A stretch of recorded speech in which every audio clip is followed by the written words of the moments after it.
Hi friends, అందరు ఎలా ఉన్నారు? బాగున్నారా? చూసారా వంకాయ శనగపప్పు కూర ఎంత బాగుందంటే వేడన్నంలో టమాటా పప్పుతో కలుపుకొని తింటే ఇక అమృతమే. అంత సూపర్ గా ఉందండి. చాలా చాలా టేస్టీగా ఉంది. తప్పకుండా ఈ రెసిపీ చివరి వరకు చూసి ట్రై చేయండి. నమస్తే అండి, నేను మీ Jyotsna. Welcome to my channel housewife kitchen creatives easy recipes అండి. మన ఛానల్లో అన్ని ఈజీ సింపుల్ రెసిపీస్ ఉంటాయి. ఈ రోజు కూడా సింపుల్ టేస్టీ రెసిపీతో మీ ముందుకు వచ్చాను. నిజానికి ఇది మన సబ్స్క్రైబర్స్ కోరిన రెసిపీ అండి. మీరు ఎంతగానో అడుగుతున్నటువంటి శనగపప్పు వంకాయ కూర ఈరోజు చేసి చూపించాను. స్కిప్ చేయకుండా చివరి వరకు చూడండి. పప్పులో కరివేపాకులు ఎంత టేస్టీగా ఉంటాయి కదా. ఈ ఎండుమిర్చి పిండుకొని తింటే ఉంటది, భలేగా ఉంటదండి. టమాటా పప్పు కూడా నేను ఎలా చేస్తా ఏంటి అనేది ఒక రెసిపీ అయితే మీకు చేసి చూపిస్తా అండి. చాలా టేస్టీగా ఉండే విధంగా టమాటా పప్పు చేస్తాను నేను. మన ఛానల్లో చాలా పప్పు రెసిపీస్ ఉన్నాయి. ఒకవేళ కావాలంటే ఒకసారి అయితే ప్రీవియస్ వీడియోస్ చూడండి.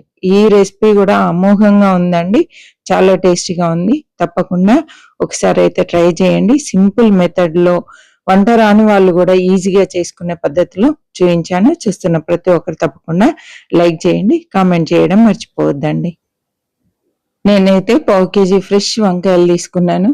చూసారా, 2 రకాల వంకాయలు ఉన్నాయి. మన మిద్దె తోటలో వచ్చిన వంకాయలు అండి. చాలా ఫ్రెష్ గా ఆర్గానిక్ వంకాయలు. ఇవైతే పక్కన పెట్టేసి ఒక 1/2 కప్పు పప్పు ముందుగానే ఒక 2 hours ముందు నానబెట్టానండి.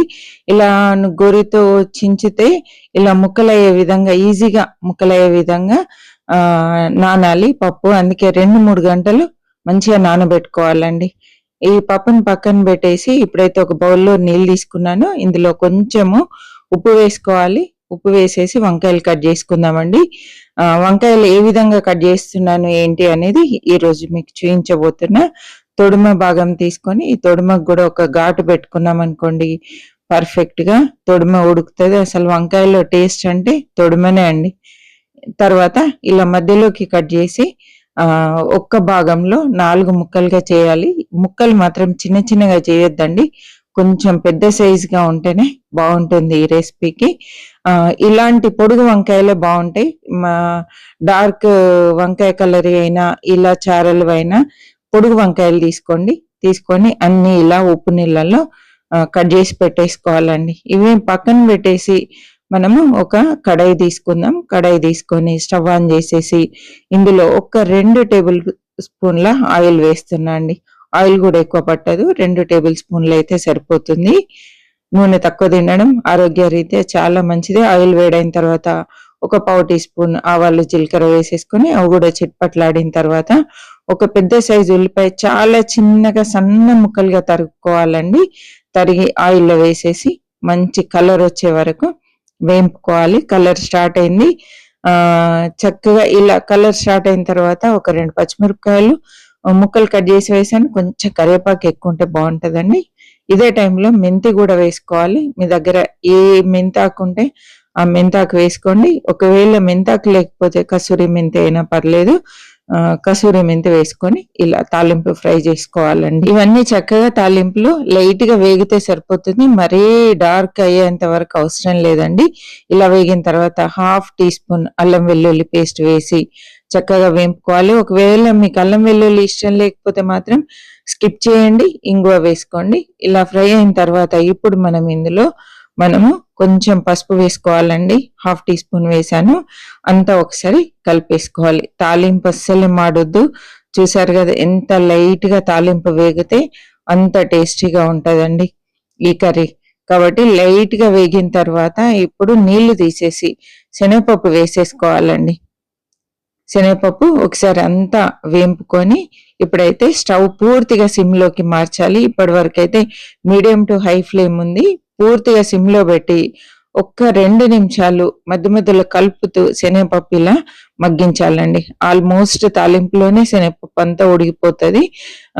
ఇలా 2 నిమిషాలు అయిన తర్వాత మనం తరిగి పెట్టుకున్నటువంటి వంకాయ ముక్కలు ఇందులో వేసేసి ఇదే టైంలో ఉప్పు వేసేయాలి. కారం కూడా రుచికి సరిపడా వేసుకోండి. నేనైతే 1/2 టీ స్పూన్ కారం వేసాను, 3/4 టీ స్పూన్ ఉప్పు వేసానండి.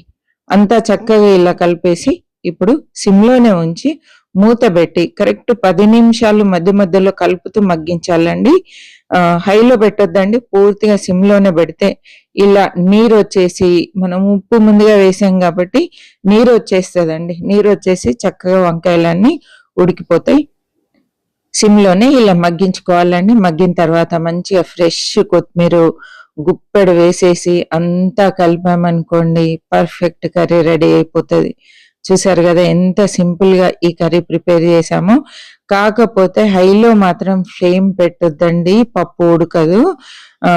వంకాయలు ఉడికిపోతాయి, పప్పు ఉడకదు. కాబట్టి సిమ్లోనే పెట్టి చేసుకోవాలి. ఇదే పద్ధతిలో ఇదే ప్రాసెస్ లో తప్పకుండా ట్రై చేయండి. సూపర్ గా ఉంటదండి కర్రీ. వేడన్నంలో లంచ్ లో ఇవాళ మా రెసిపీ ఇదే అండి, శనగపప్పు వంకాయ కూర టమాటా పప్పు అండి. సూపర్ గా ఉంది, ఎంత టేస్టీగా ఉందంటే అసలు తింటుంటే ఇంకా ఇంకా తినాలనిపించిందండి, అంత టేస్టీగా ఉంది.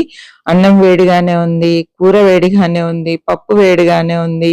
వేడి వేడి అన్నంలో ఈ కర్రీ కలుపుకొని తింటే ఇంకా అమృతమే, అంత సూపర్ గా ఉంది. కానీ చపాతీలోకి పూరీలోకి దేంట్లో అయినా చాలా బాగుంటదండి. తప్పకుండా ఒకసారి మీరు కూడా ఈ రెసిపీ ట్రై చేయండి. మీకు ఎలా అనిపించింది ఏంటి అనేది కామెంట్ చేయడం మర్చిపోవద్దు, లైక్ చేయడం మర్చిపోవద్దండి. తప్పకుండా కామెంట్ చేయండి. కొత్తగా చూసే వాళ్ళు ప్రీవియస్ వీడియోస్ చూడండి. నచ్చితే బాగున్నాయి అనిపిస్తే సబ్స్క్రైబ్ చేసి పక్కనే ఉన్న బెల్ ఐకాన్ ప్రెస్ చేసి అందులో ఆల్ అనే ఆప్షన్ సెలెక్ట్ చేయండి. అప్పుడు నేను పెట్టే ప్రతి వీడియో మీకు నోటిఫికేషన్ రూపంలో రావడం జరుగుతుందండి. మరి ఒక మంచి రెసిపీతో మళ్ళీ కలుద్దాం. చూస్తున్న ప్రతి ఒక్కరు కామెంట్ చేయడం మర్చిపోవద్దు, లైక్ చేయడం మర్చిపోవద్దు. చివరి వరకు చూసినందుకు థ్యాంక్ యూ సో మచ్ అండి.